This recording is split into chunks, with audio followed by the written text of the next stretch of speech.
syukur bagi Tuhan. Ku naikkan syukur buat segala perbuatanmu, kasihmu di dalam hidupku. Tiada terluku, betapa besar kasihmu. Sungguh kagum akan Engkau, Yesus, Kaulah segalanya, melebihi semua yang ada padaku. Oh Yesus, Kaulah segalanya, seutuhnya ku berikan hatiku untukmu. Dimanapun kau berada, mari naikkan syukur kepada Tuhan yang merawat kita, sedang menebus. Yo, naikkan syukur buat segala perbuatanmu, kasihmu di dalam hidupku. Tiada terluku, tiada terluku, betapa besar kasihmu. Sungguh ku kagum akan. Sama-sama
dihancurkan oleh darah anak domba.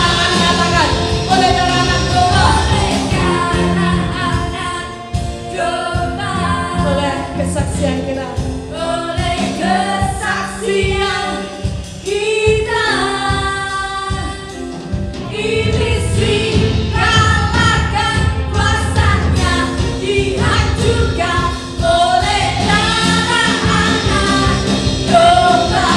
Katakan, oleh darah anak domba. Amin.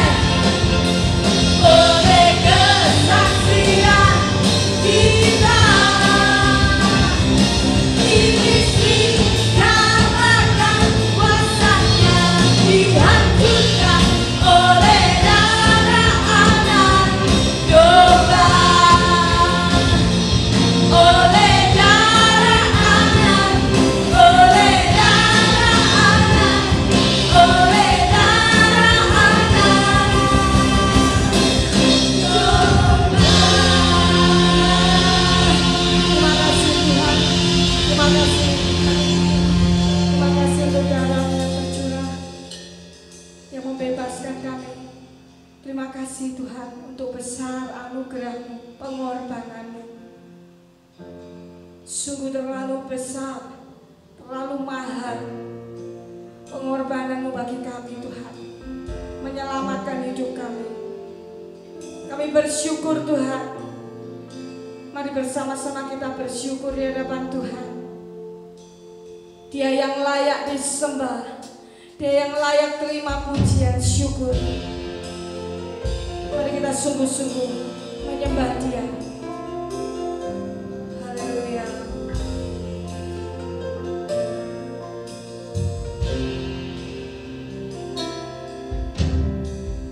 Telah kulihat bukti kasih-Mu, Kau menderita gantikanku. Dengan darah-Mu Kau selamatkanku. Kini ku hidup menyenangkan-Mu. Terlalu besar kasih-Mu Bapa, pengorbanan yang Kau berikan bagiku. Terlalu mahal darah-Mu Yesus, tercurah untuk menebus hidupku.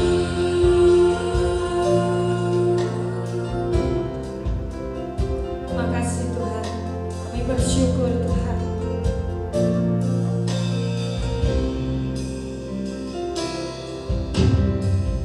Telah kulihat bukti kasih-Mu, Kau menderita gantikanku. Dengan darah-Mu Kau selamatkanku.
besarnya pengorbanan dalam hidup kami, menyelamatkan kami.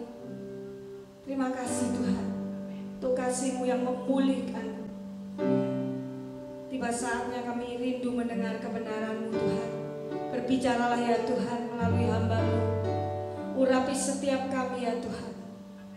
Biar firman ini boleh hidup di dalam hidup kami, memulihkan, menyembuhkan, meneguhkan, menguatkan kami. Terima kasih ya Tuhan.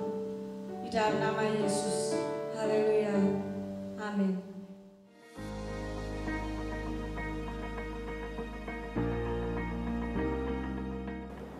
Shalom, selamat pagi Bapak Ibu saudara sekalian. Selamat berjumpa kembali dan selamat beribadah Paskah secara online.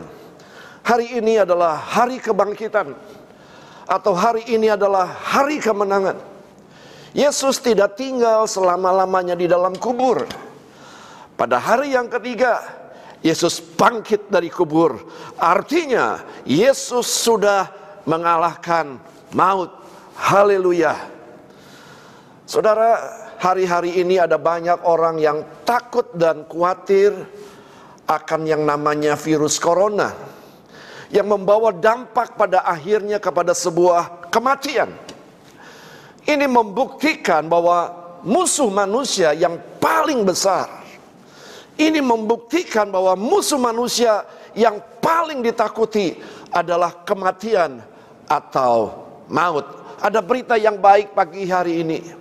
Musuh manusia yang paling ditakuti, musuh manusia yang paling besar, yaitu kematian atau maut, sudah dikalahkan oleh Yesus lewat kebangkitan Yesus. Membuktikan bahwa Yesus menang atas maut. Oleh sebab itu, saudara yang dikasihi oleh Tuhan, iblis tidak senang mendengar bahwa Yesus bangkit. Iblis mencoba menyebarkan hoax. Iblis mencoba membuat macam-macam cerita bahwa mayat Yesus dicuri pada waktu malam oleh murid-muridnya. Dan juga beredar cerita bahwa yang disalibkan bukanlah Yesus tetapi Yudas. Dan cerita yang lain-lainnya, saudara. Iblis ketakutan dan gemetar mendengar bahwa Yesus bangkit.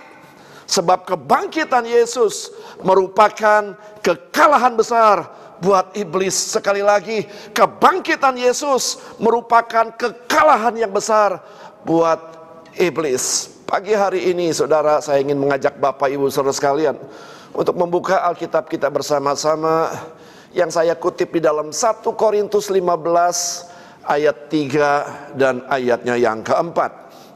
Ayat yang ketiga dikatakan demikian: sebab yang sangat penting telah kusampaikan kepadamu, yaitu apa yang telah kuterima sendiri, ialah bahwa Kristus telah mati karena dosa-dosa kita sesuai dengan kitab suci, bahwa ia telah dikuburkan dan bahwa ia telah dibangkitkan pada hari yang ketiga sesuai dengan kitab suci. Saudara-saudara yang dikasihi oleh Tuhan, Paskah dan Jumat Agung adalah dua hal yang tidak dapat dipisahkan. Tidak ada Paskah kalau tidak ada Jumat Agung. Jumat Agung berbicara tentang wujud dari kasih Allah. Dia bukan sekedar Allah yang hanya mengatakan bahwa Allah mengasihi orang yang berdosa, tetapi dia wujudkan dengan sebuah tindakan, yaitu dengan mati di atas kayu salib. Paskah berbicara tentang kemenangan atas kuasa maut. Bukankah maut atau kematian adalah musuh manusia yang terbesar? Dan kebangkitan Yesus menunjukkan bahwa Yesus menang atas maut.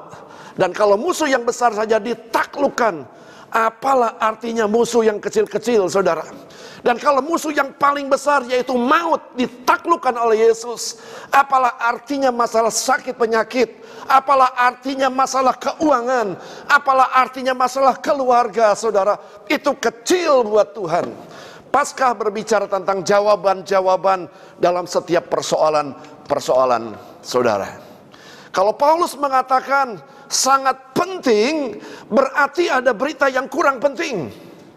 Kalau Paulus mengatakan sangat penting, berarti ada berita-berita, bahkan ada berita yang tidak penting, saudara. Kematian Yesus dan kebangkitan Yesus adalah berita yang sangat-sangat penting. Kenapa disebut sesuatu yang sangat penting? Karena kebangkitan Yesus merupakan inti dari iman seorang Kristen.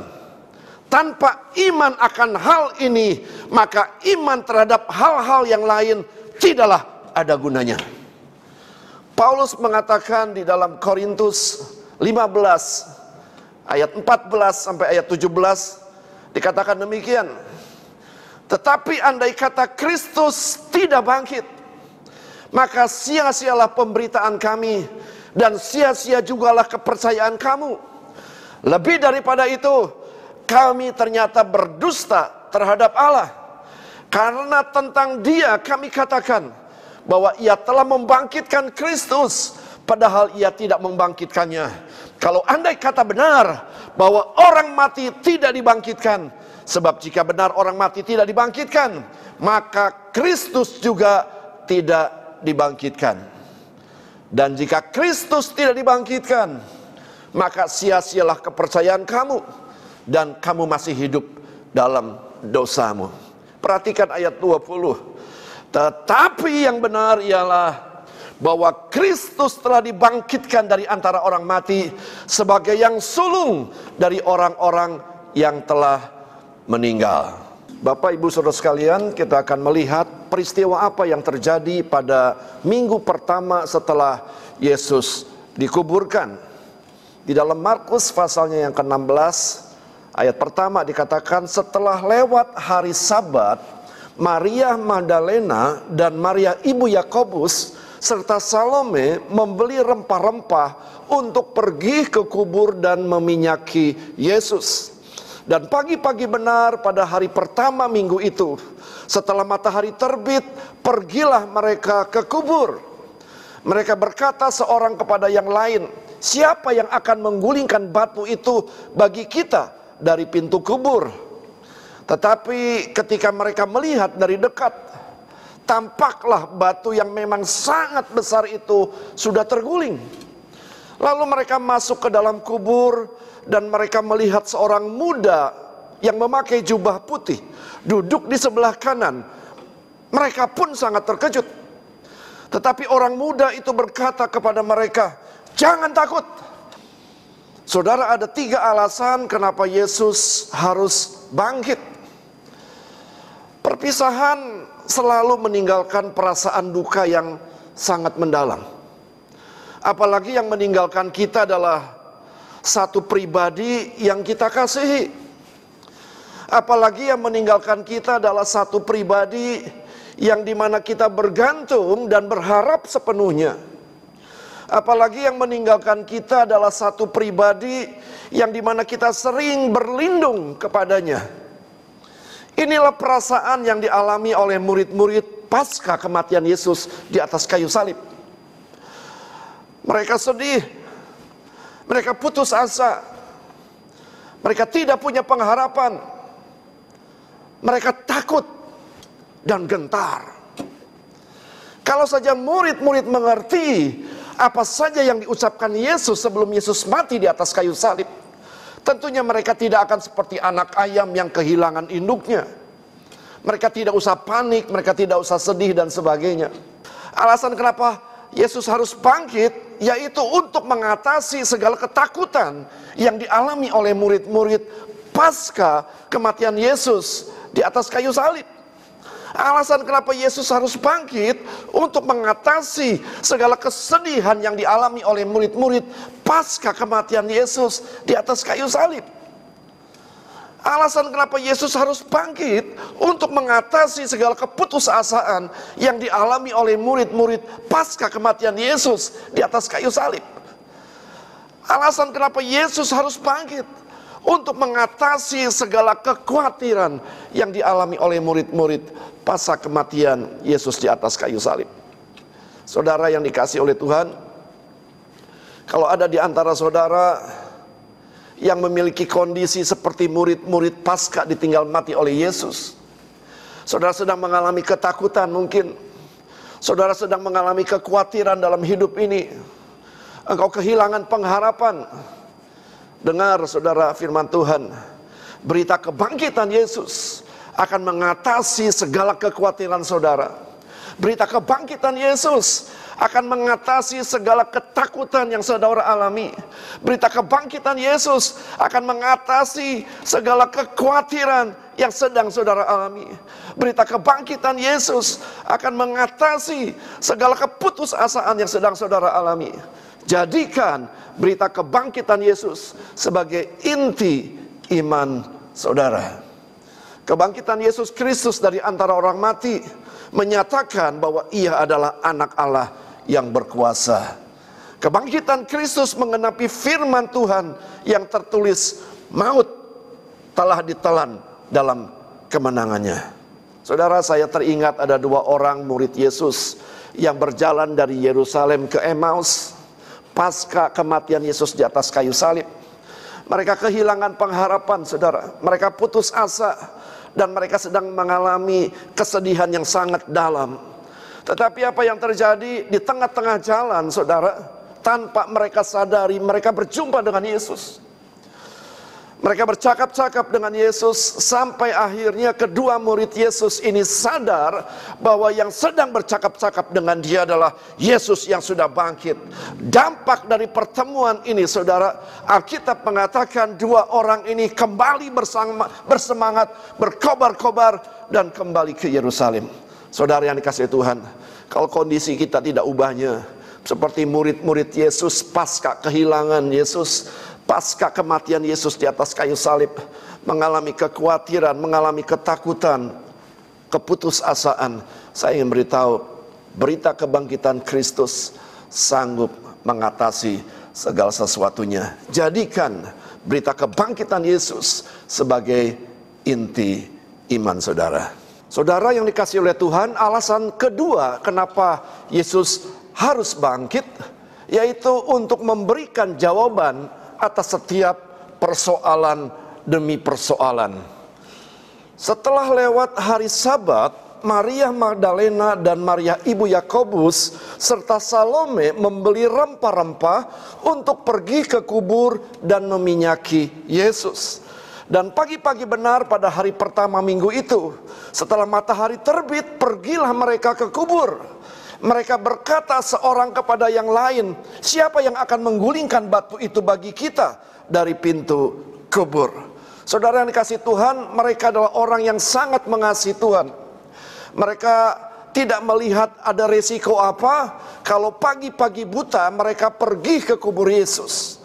Karena kerinduan yang begitu besar, mereka ingin berjumpa dengan Yesus dan ingin meminyaki Yesus. Tetapi mereka memiliki persoalan, siapa yang akan menggulingkan batu penutup kubur Yesus? Saudara, secara manusia kekuatan 3 wanita ini tidak mungkin untuk bisa menggulingkan batu yang sangat besar. Inilah persoalan yang mereka harus hadapi. Tetapi apa yang terjadi? Ketika mereka sampai ke kubur Yesus, ternyata batu itu sudah terguling. Batu terguling bukan untuk kepentingan Yesus keluar dari kuburan, saudara. Karena tanpa batu yang terguling, Yesus bisa keluar karena Yesus punya tubuh kemuliaan. Kenapa batu itu terguling? Batu itu terguling untuk kepentingan murid-murid Yesus yang ingin berjumpa dengan Yesus. Jadi batu yang terguling untuk menjawab persoalan-persoalan yang dialami oleh murid-murid Yesus. Saudara yang dikasihi Tuhan, sekali lagi, persoalan apa yang sedang kau hadapi? Persoalan yang sangat besar, yaitu maut.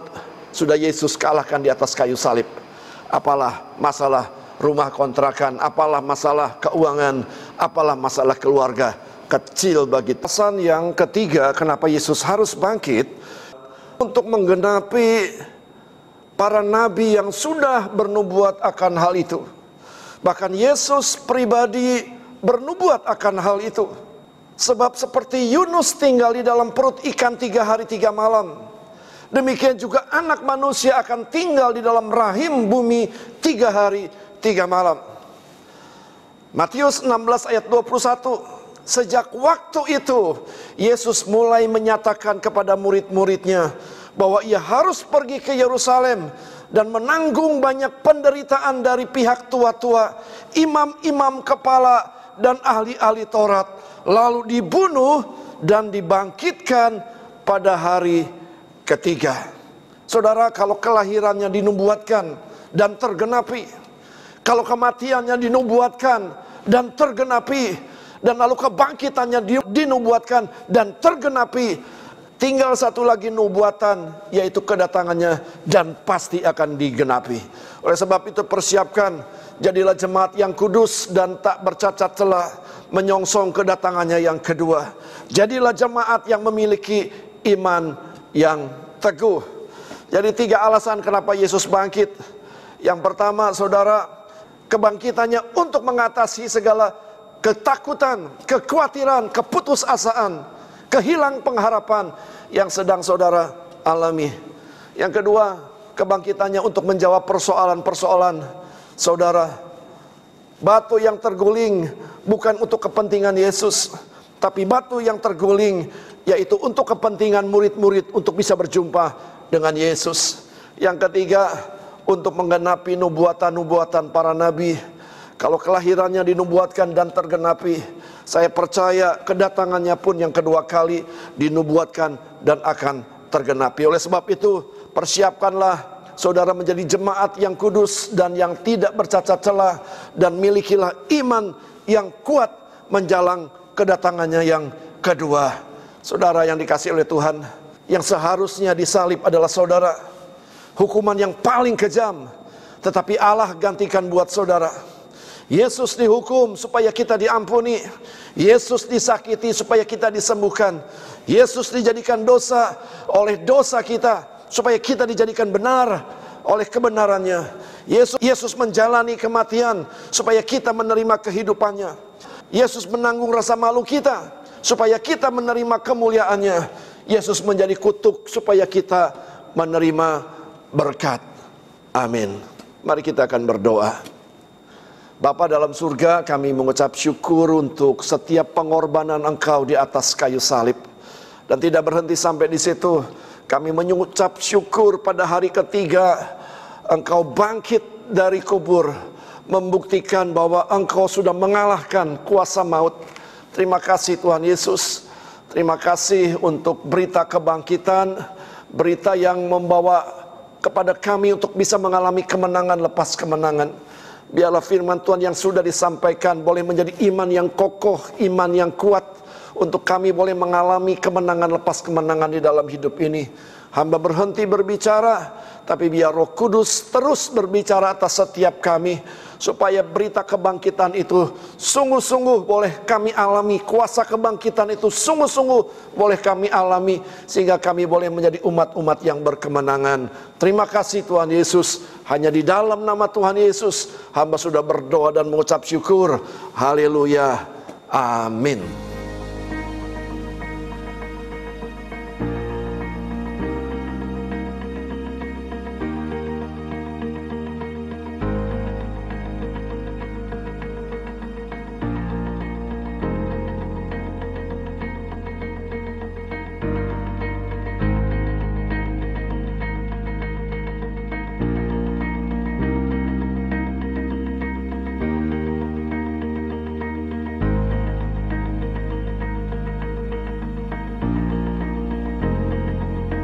Wave Beats Music.